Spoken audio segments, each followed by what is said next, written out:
একটি দেশের অর্থনীতিকে টেকসই ও শক্তিশালী করবার পেছনে যে কয়টি স্তম্ভ গুরুত্বপূর্ণ ভূমিকা পালন করে তার অন্যতম একটি হচ্ছে শেয়ার মার্কেট বা পুঁজিবাজার। আজকের বিশ্বে যেসব দেশের অর্থনীতি সমৃদ্ধ ও প্রতিযোগিতামূলক তাদের শক্তির অন্যতম উৎস হচ্ছে শেয়ার বাজার, কিন্তু আনফরচুনেটলি বাংলাদেশের শেয়ার বাজার 96 সালে একবার এবং 2010 সালে একবার ভয়াবহ রকম পতনের শিকার হয় এবং সাধারণ ছোট বিনিয়োগকারী যারা শেয়ার বাজারে বিনিয়োগ করেছেন তারা ভয়াবহ রকম লসের শিকার হন। এবং দেখা গেছে যে শ্বেতপত্রটি প্রকাশিত হয়েছে সেটি বলছে গত 15 বছরে শেয়ার বাজার থেকে লুট হয়েছে 1,00,000 কোটি টাকার ওপরে। মাননীয় স্পিকার, এই 1,00,000 কোটি টাকা সাধারণ মানুষের টাকা, যেই মানুষগুলো তাদের সমস্ত সঞ্চয় হয়তো শেয়ার বাজারে বিনিয়োগ করেন সেই মানুষগুলোর টাকা, এবং এগুলো লুটপাট করা হয়েছে একটি বিশেষ গোষ্ঠীর মাধ্যমে, একটি বিশেষ কিছু ব্যবসায়ী প্রতিষ্ঠানের মাধ্যমে, যাদেরকে কখনোই বিচারের আওতায় আনা হয় নাই। মাননীয় স্পিকার, আমি আশা করব যে বাংলাদেশের অর্থনীতি যেটি এখন নানান কারণে সমস্যার মুখে আছে, আমদানি রপ্তানির অবস্থা ভালো নয়, পুঁজিবাজারের উপর মানুষের আস্থা নাই, এই সার্বিক পরিস্থিতিতে আমি আশা করব যে মাননীয় অর্থমন্ত্রী বাংলাদেশের শেয়ার বাজার লুটপাটের সঙ্গে যারা জড়িত তাদেরকে যেমন জবাবদিহিতার আওতায় আনবেন, একইভাবে Bangladesh security and exchange commission যেটা নিয়ন্ত্রক সংস্থা হিসেবে পরিচিত সেই সংস্থাটিতেও দক্ষ এবং যোগ্য মানুষদের সম্মিলন ঘটিয়ে বাংলাদেশের শেয়ার বাজারকে আবারও একটি আস্থার জায়গায় নিয়ে যাবেন। ধন্যবাদ মাননীয় স্পিকার।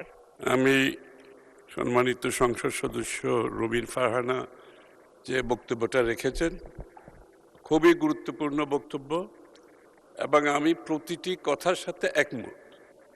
এই ঘটনাগুলো বাংলাদেশে ঘটেছে বলেই আজকে পরিবর্তনের যে সরকার এসেছে, এই কাজগুলোকে যদি পরিবর্তনশীল করতে হয় আমাদের কতগুলো মেজার নিতে হচ্ছে।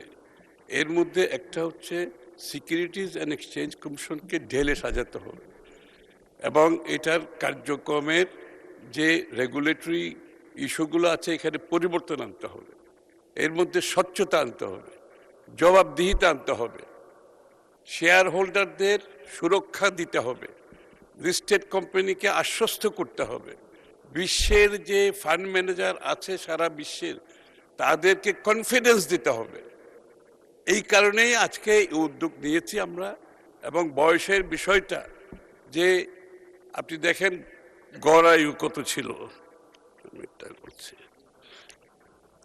এই বিলগুলো যখন হয়েছে তখন সিকিউরিটিজ অ্যান্ড এক্সচেঞ্জ কমিশন 1993-তে যে বিল এই আইনটা হয়েছিল তখন গড় আয়ু ছিল 57 বছর।